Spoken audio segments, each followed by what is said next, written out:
manusia hidup di bumi. Hanya malaikat dan jin yang menghuni alam semesta. Langit dipenuhi tasbih para malaikat, dan bumi dipenuhi dengan berbagai makhluk.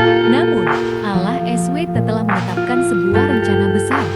Menciptakan seorang khalifah, makhluk yang akan tinggal di bumi, diberi akal, hati, dan amanah untuk menjaga kehidupan. Penciptaan Nabi Adam. Allah berfirman kepada para malaikat, "Sesungguhnya aku hendak menjadikan seorang khalifah di muka bumi." Malaikat bertanya dengan penuh rasa ingin tahu, "Apakah engkau akan menjadikan orang yang merusak dan menumpahkan darah di dalamnya, sementara kami bertasbih memujimu dan menyucikanmu?" Allah menjawab dengan penuh hikmah, "Sesungguhnya aku mengetahui apa yang tidak kamu ketahui." Lalu Allah menciptakan Adam dari tanah. Tanah itu diambil dari berbagai bagian bumi, ada yang hitam, putih, merah, lembut, keras, subur, dan tandus. Maka sifat-sifat manusia pun berbeda-beda sesuai asal tanah itu. Setelah itu, Allah meniupkan ruh ke dalam diri Adam. Seketika Adam hidup, matanya terbuka, jiwanya bergerak, dan ia pun menjadi makhluk pertama dari jenis manusia. Kemuliaan Adam di hadapan malaikat. Allah mengajarkan kepada Adam nama-nama segala sesuatu, hewan, tumbuhan, benda, hingga hal-hal yang tidak diketahui malaikat. Ketika Allah meminta malaikat menyebutkan nama-nama itu, mereka berkata, "Maha suci Engkau, kami tidak mengetahui kecuali apa yang Engkau ajarkan." Adam lalu menyebutkan satu persatu nama yang diajarkan Allah. Saat itulah terbukti bahwa manusia diberi anugerah ilmu dan akal. Allah memerintahkan seluruh malaikat bersujud kepada Adam sebagai bentuk penghormatan untuk menyembah, melainkan tanda ketaatan pada perintah Allah. Semua malaikat bersujud, kecuali iblis yang membangkang, "Aku lebih baik darinya.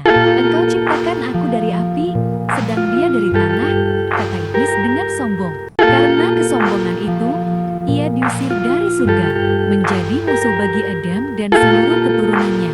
Adam dan Hawa di surga. Allah menempatkan Adam di surga, tempat penuh kenikmatan. Namun, seorang diri Adam merasa sepi.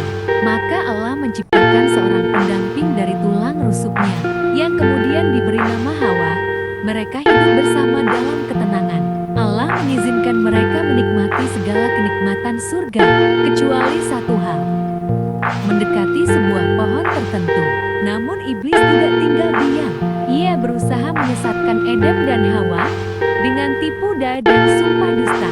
Ia meyakinkan mereka bahwa pohon itu menyimpan rahasia keabadian. Tergoda oleh bisikan iblis, Adam dan Hawa pun mendekati pohon itu dan memakannya. Sekonyong-konyong, aurat mereka terlihat, dan mereka segera menutupi diri dengan daun-daun surga. Rasa penyesalan menyelimuti hati mereka. Allah menegur mereka, lalu menurunkan Adam dan Hawa ke bumi. Namun Allah adalah Maha Pengampun. Nabi Adam berdoa, "Ya Rabb kami telah menzalimi diri kami sendiri. Jika Engkau tidak mengampuni kami dan memberi rahmat kepada kami, niscaya kami termasuk orang-orang yang merugi."